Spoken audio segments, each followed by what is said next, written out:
Əziz müsəlmanlar, İslam dini həmçinin valideynə gözəl davranmağı, yaxşılıq etməyi, qohum əqraba ilə gözəl davranmağı, qonşularla yaxşı davranmağı əmr edir.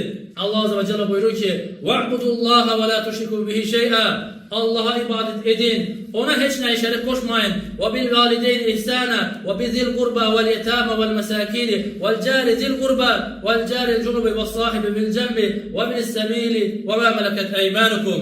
Həmçinin valideynlərinizlə gözəl davranın, və bil valideyni ihsana. Həmçinin yaxın qohumlarla gözəl davranın. Və zil qurba və yetimlərlə gözəl davranın. Miskinlərlə, kasıblarla gözəl davranın. Onlara yaxşılıq edin. Əziz müsəlmanlar, yaxın qonşularla gözəl davranın. Qohum olan qonşularla gözəl davranın. Ailənizlə, həyat yoldaşınızla gözəl davranın. Yolda qalmış insanlarla gözəl davranın. Əlinizin altında olan hər kəslə gözəl davranın. Baxın, İslam əxlaqı budur ey müsəlmanlar.